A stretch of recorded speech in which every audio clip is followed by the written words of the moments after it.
Mobile phone പിടിച്ചുവെച്ചതിന് അധ്യാപകർക്ക് നേരെ കൊലവിളി നടത്തിയ +1 വിദ്യാർത്ഥിക്ക് സസ്പെൻഷൻ. തുടർ നടപടികൾ അടുത്ത ദിവസം ചേരുന്ന PTA മീറ്റിംഗിൽ തീരുമാനിക്കുമെന്ന് സ്കൂൾ അധികൃതർ അറിയിച്ചു. നമസ്കാരം സുഹൃത്തുക്കളെ, നമ്മുടെ ഈ കൊച്ചു കേരളം എങ്ങോട്ടാണ് പോകുന്നത്? ഈ വർഷം 2020 ജാനുവരി തുടങ്ങിയതേ ഉള്ളൂ.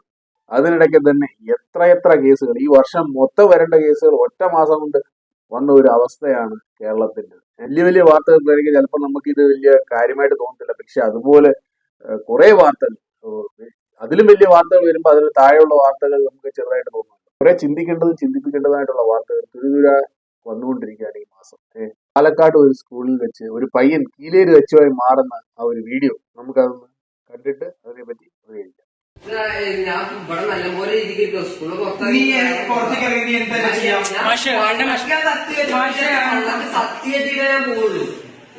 അങ്ങനെ സ്വഭാവം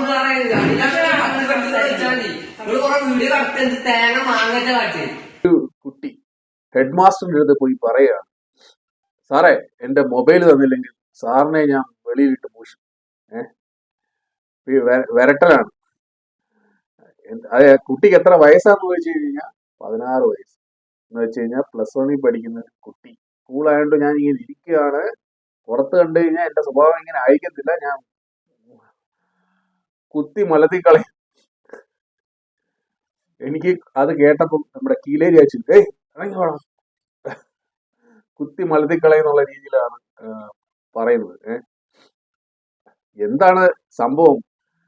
കുട്ടി മൊബൈൽ കൊണ്ട് വരുന്നു, ഞാൻ ഇതൊന്നും അല്ല, ഞാൻ വേറെ ലെവലാണ്, ഞാൻ എന്തെങ്കിലുമൊക്കെ ചെയ്തു കളയുമെന്നാണ് അവൻ പറയുന്നത്.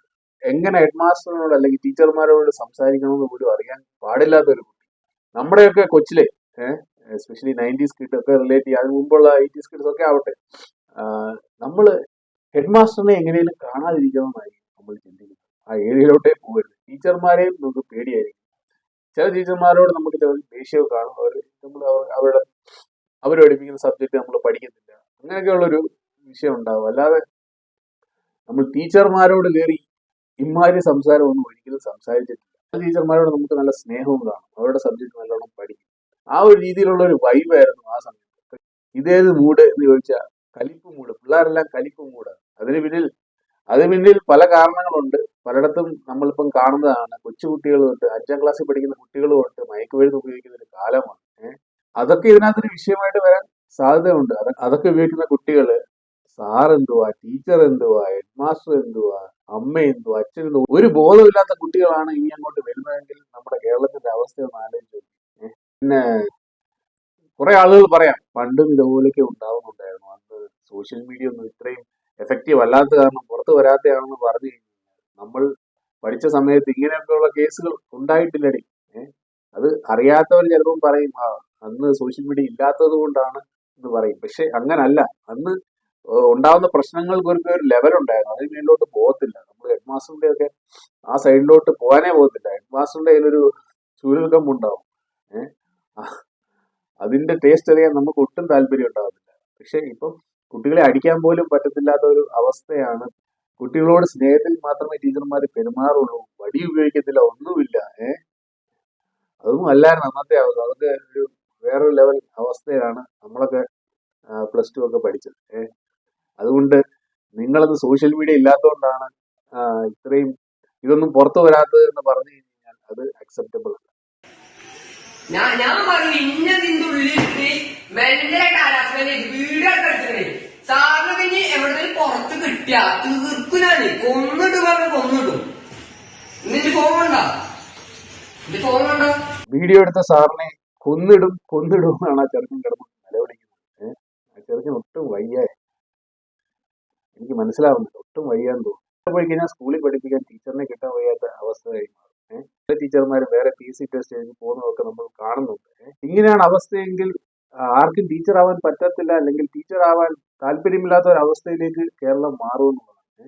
അതൊരു വലിയ പ്രശ്നമാണ്. അതിനെപ്പറ്റി ചിന്തിക്കണം. ആ ഒരു പ്രൊഫഷനോട് തന്നെ ആളുകൾക്കൊരു വൈമുഖ്യത കാണിക്കാൻ സാധ്യതയുണ്ട്. ഇങ്ങനെ കുട്ടികൾ പ്രതികരിക്കാൻ തുടങ്ങി അവർക്ക് അവരുടെ ജീവിതത്തിൽ പേടിയുണ്ടാവില്ലേ? സാറിനെ ഞാൻ കുത്തി മലർത്തും, അല്ലെങ്കിൽ സാറിനെ ഞാൻ വെട്ടും എടുക്കും എന്നൊക്കെ പറഞ്ഞു കഴിഞ്ഞാൽ അവർക്ക് സ്വന്തം ജീവനെ പേടി കാണത്തില്ല. ഈ പ്രത്യേകിച്ചും ഇപ്പൊ മയക്കുമരുന്ന് ഉപയോഗിക്കുന്ന കാലത്ത് കുട്ടികൾ എന്ത് ചെയ്യുന്നു പറയാൻ പോലും പറ്റത്തില്ല. വെട്ടുകയും കുത്തുകയൊക്കെ ചെയ്യുന്നത് വെറും സാധാരണമായി നടന്നുകൊണ്ടിരിക്കുന്ന ഒരു കാലഘട്ടമാണ്. ഒരു പയ്യൻ 25 വയസ്സുള്ള 26 വയസ്സുള്ള പയ്യന്മാരാണ്. ഒരാൾ അടുത്തുള്ള വീട്ടിലെ 2-3 പേരെ കുത്തിക്കൊന്നു, ഒരാള് സ്വന്തം അമ്മയെ കുത്തിക്കൊന്നു. അങ്ങനെയുള്ള അവസ്ഥയിൽ ഈ പ്രൊഫഷൻ എടുക്കാൻ ആളുകൾ മടിക്കും. ഇങ്ങനെയാണ് കുട്ടികൾ പെരുമാറുന്നതെങ്കിൽ പിന്നെ എങ്ങനെ ആ പ്രൊഫഷനോട് അല്ലെങ്കിൽ ടീച്ചർ ആവാൻ ആളുകൾക്ക് ഇഷ്ടമുണ്ടാവും? വെറും 16 വയസ്സ് ഇപ്പോഴേ ഇങ്ങനെയാണെങ്കിൽ ഇതൊക്കെ വളർന്നു വന്നു കഴിഞ്ഞാൽ ഒന്ന് ആലോചിച്ച് നോക്കി. ഇതൊരു ബഡ്ഡിങ് പരുവമാണ്. ഇതിനി ഇന്ന് വലിയൊരു മരമായി കഴിയുമ്പോൾ പിന്നെ പിടിച്ചു കെട്ടാൻ പറ്റത്തില്ല. അപ്പം കഴിഞ്ഞ ദിവസം ഒരു പയ്യൻ 2-3 പേരെ കുത്തിക്കൊന്ന പോലെ അങ്ങനെയുള്ള അവസ്ഥയിലേക്ക് പോകും. അതുകൊണ്ട് തന്നെ ഇമ്മീഡിയറ്റ് ആയിട്ട് ഇവന് വേണ്ടുന്ന ഒരു കൗൺസിലിംഗ് കൊടുത്തേ പറ്റത്തുള്ളൂ. ഇല്ലെങ്കിൽ അത് കൈവിട്ട കളിയാണ്. 6 വയസ്സേ ഉള്ളൂ. വലിയൊരു ജീവിതം മുമ്പിൽ കിടക്കുകയാണ് ആ പയ്യന്. ഇപ്പൊ കൊണ്ടുപോയി കഴിഞ്ഞ് കഴിഞ്ഞാൽ രക്ഷപ്പെടാം. എന്തായാലും ഇതിന്റെ പുറകെ തന്നെ ആ പയ്യനെ സ്കൂളിൽ നിന്ന് സസ്പെൻഡ് ചെയ്തിട്ടുണ്ട്. നമുക്ക് വാർത്ത ഒന്ന് കാണാം. Palakkad Anakkara government higher secondary സ്കൂളിൽ വെള്ളിയാഴ്ചയായിരുന്നു ഈ വിദ്യാർത്ഥിയുടെ കൊലവിളി നടന്നത്. ഇതിനു പിന്നാലെ തന്നെ അധ്യാപകർ ഈ സ്കൂൾ അധികൃതരും പോലീസിൽ പരാതി നൽകിയിരുന്നു. ഇതിനു പിന്നാലെയാണ് ഇന്ന് ചേർന്ന പ്രത്യേക രക്ഷാകർത്ത മീറ്റിംഗിൽ വിദ്യാർത്ഥിയെ സസ്പെൻഡ് ചെയ്യാൻ സ്കൂൾ അധികൃതർ തീരുമാനിച്ചത്. തുടർ നടപടികൾ അടുത്ത ദിവസം ചേരുന്ന രക്ഷാകർത്ത മീറ്റിംഗിൽ തീരുമാനിക്കുമെന്നാണ് ഇപ്പോൾ സ്കൂൾ അറിയിച്ചിരിക്കുന്നത്. സസ്പെൻഷൻ കിട്ടിയില്ലെങ്കിലേ ഉള്ള ആവശ്യം ഇമാതിരി കാര്യങ്ങൾ ചെയ്ത് കഴിഞ്ഞാൽ പിന്നെ വേറെന്താ ചെയ്യുന്നത്? അപ്പം ഇതൊക്കെയാണ് ഈ കൊച്ചു കേരളത്തിൽ നടക്കുന്നത്. നിങ്ങൾക്ക് എന്താണെന്ന് തോന്നുന്നുള്ള കാര്യം താഴെ കമന്റ് ചെയ്യുക. വീണ്ടും ഒരു വീഡിയോയുമായി കാണുന്നതിന് വരെ